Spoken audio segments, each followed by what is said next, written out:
നവരാത്രി കാലത്ത് മലയാളികളെ ഒന്നാമതായിട്ട് ഓർക്കുന്നത് കേരളത്തിന് വെളിയിലുള്ള ഒരു ക്ഷേത്രത്തെയാണ്. അത് മൂകാംബിക ക്ഷേത്രം, കൊല്ലൂർ മൂകാംബിക ക്ഷേത്രം. വാസ്തവത്തിൽ അവിടുത്തെ പ്രതിഷ്ഠ പലരും ധരിക്കുന്നത് പോലെ സരസ്വതിയേ അല്ല, ദുർഗയാണ്. അത് ദുർഗാക്ഷേത്രമാണ്. പക്ഷേ അവിടുത്തെ ദുർഗയുടെ പ്രത്യേകത എന്താണെന്ന് പറഞ്ഞാൽ, ആ ദുർഗയുടെ ഓരോ പൂജയും ദേവിയുടെ ഓരോരോ സങ്കല്പങ്ങളിൽ ആണ്. ആ ദുർഗയെ തന്നെയാണ് ദുർഗയായി പൂജിക്കുന്നത്, ആ ദുർഗയെ തന്നെയാണ് മഹാലക്ഷ്മിയായിട്ട് പൂജിക്കുന്നത്, ആ ദുർഗയെ തന്നെയാണ് സരസ്വതിയായിട്ടും പൂജിക്കുന്നത്. അത് കൊല്ലൂർ എന്ന് പറയുന്ന സ്ഥലത്ത് ഉള്ള ഒരു ചെറിയ കാടിൻ്റെ നടുവിലാണ് ഈ മൂകാംബിക ക്ഷേത്രം. 1000 വർഷങ്ങളായിട്ടെങ്കിലും മലയാളികൾ മൂകാംബികയിലേക്ക് തീർത്ഥാടനത്തിനായിട്ട് പോവാറുണ്ട്. മനോഹരമായ ഒരു സൗപർണിക എന്ന് പറയുന്ന നദി, ആ നദിയുടെ ഓരത്തായിട്ടാണ് മൂകാംബിക ക്ഷേത്രം നിലകൊള്ളുന്നത്. അവിടെ കർണാടക സമ്പ്രദായത്തിലാണ് പൂജ എങ്കിലും മലയാളികൾക്ക് അവിടെ ഒരു പ്രത്യേക സ്ഥാനം തന്നെ ഉണ്ട്. എങ്ങനെയാണ് ഈ മലയാളികൾ മൂകാംബിക ക്ഷേത്രവുമായി ബന്ധപ്പെട്ടത് എന്ന് ഞാൻ ആരാഞ്ഞിട്ടുണ്ട്. തീർച്ചയായിട്ടും മലയാളികളെ മൂകാംബിക ക്ഷേത്രവുമായി ബന്ധപ്പെടുത്തിയത് കാലടി ശങ്കരാചാര്യരാണ്, അല്ലെങ്കിൽ അഭിനവ ശങ്കരാചാര്യരാണ്. 9ാം നൂറ്റാണ്ടിൽ ജീവിച്ചിരുന്ന ശങ്കരാചാര്യർ കേരളത്തിലെ എന്ന് മാത്രമല്ല ഭാരതത്തിന് തന്നെ ഒരു ശരിക്കും പറഞ്ഞാൽ ഒരു വൈകാരികമായ ഐക്യം ഉണ്ടാക്കുന്നതിൽ വളരെ നിർണായകമായ പങ്കുവഹിച്ച ഒരു മഹാനായ ക്രാന്തദർശി ആയിരുന്നു. എല്ലാവർക്കും അറിയാവുന്ന കാര്യമാണ്, എങ്കിലും ഈ സന്ദർഭത്തിൽ ഓർത്തു പോവുകയാണ്. അദ്ദേഹമാണ് 4 മഠങ്ങൾ രാജ്യത്തിൻ്റെ 4 ഭാഗങ്ങളിലായിട്ട് സ്ഥാപിച്ചത്. അതിൽ ശൃംഗേരിയുണ്ട്, അതുപോലെ പുരിയുണ്ട്, അതുപോലെ ബദരിയിൽ ഒരു മഠം സ്ഥാപിക്കുകയുണ്ടായി, ദ്വാരകയിൽ മറ്റൊരു മഠം സ്ഥാപിക്കുകയുണ്ടായി. ഇടയ്ക്കൊരു തർക്കമുണ്ട്. ഈ ശൃംഗേരി മഠം കൂടാതെ കാഞ്ചീപുരത്ത് ഒരു മഠമുണ്ട്, അതും ശങ്കരാചാര്യർ തന്നെ സ്ഥാപിച്ചത് ആണെന്നാണ് അവിടെയുള്ള ആ മഠത്തിൽപ്പെട്ട അല്ലെങ്കിൽ ആ മഠത്തിൻ്റെ അനുയായികൾ വിശ്വസിക്കുന്നത്. അത് ശരിയാവാം. അത് ശരിയാണെങ്കിൽ ശങ്കരാചാര്യർ ഇന്ത്യയുടെ 5 ഭാഗങ്ങളിലായിട്ട് 5 മഠങ്ങൾ സ്ഥാപിച്ചിട്ടുണ്ട്. ആ ശങ്കരാചാര്യർ അവസാനം കശ്മീരിൽ പോയി. അവിടെ വെച്ച് ആണ് അദ്ദേഹം സൗന്ദര്യലഹരി, ശ്രീനഗറിൽ വെച്ചാണ് അദ്ദേഹം സൗന്ദര്യലഹരി എഴുതുന്നത്.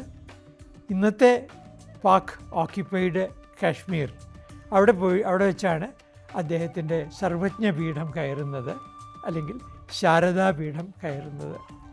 ഈ ശങ്കരാചാര്യരാണ് പ്രസ്ഥാനത്രയത്തിൻ്റെ ഭാഷ്യകാരനും അനവധി സ്തോത്രകൃതികളുടെ രചയിതാവുമായ ഈ ശങ്കരാചാര്യരാണ് മൂകാംബിക ക്ഷേത്രത്തെ മലയാളികളെ ബന്ധപ്പെടുത്തിയത്.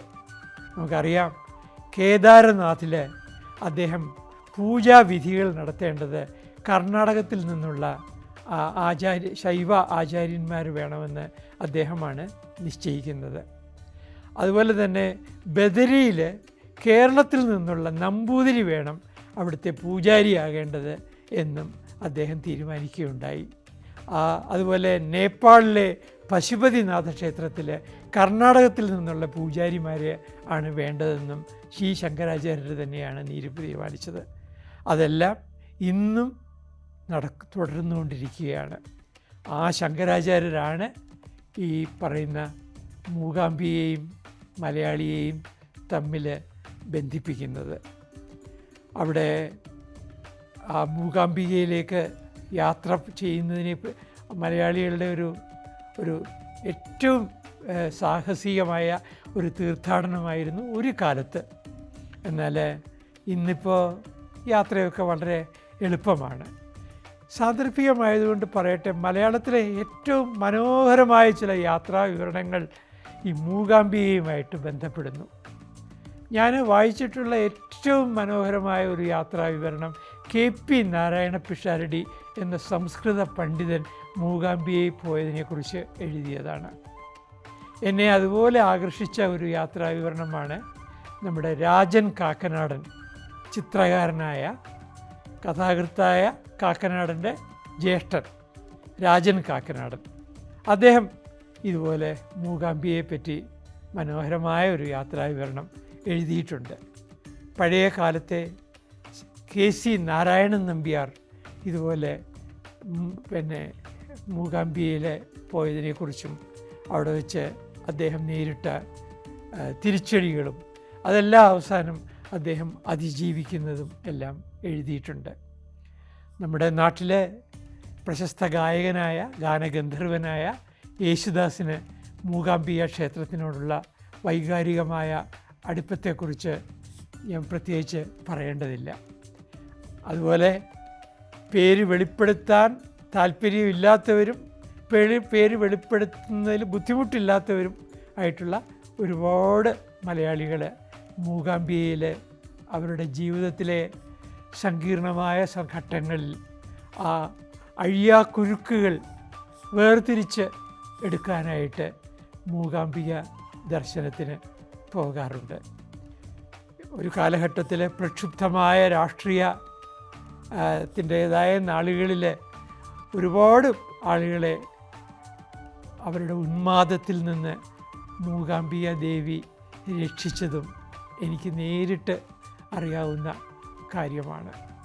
ഈ മൂകാംബികയുടെ ക്ഷേത്രത്തിൻ്റെ അല്പം മാറിയിട്ടാണ് കുടജാദ്രി സ്ഥിതി ചെയ്യുന്നത്.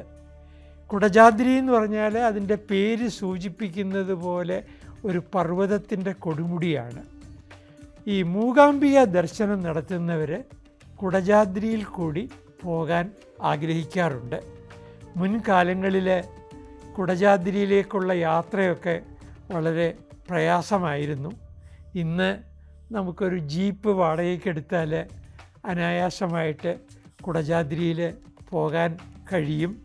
കുടജാദ്രിയിൽ ചെല്ലുകയാണെങ്കിൽ അവിടെയും ഒരു ശങ്കരാചാര്യർ ഇരുന്ന സ്ഥലം എന്ന് പറയപ്പെടുന്ന ഒരു കരിങ്കൽ മണ്ഡപം കാണാൻ സാധിക്കും. മൂകാംബികയും കുടജാദ്രിയും മലയാളികളുടെ പ്രിയപ്പെട്ട തീർത്ഥാടന ലക്ഷ്യമായിട്ട് തുടരുക തന്നെ ചെയ്യുമെന്നാണ് പ്രതീക്ഷിക്കുന്നത്.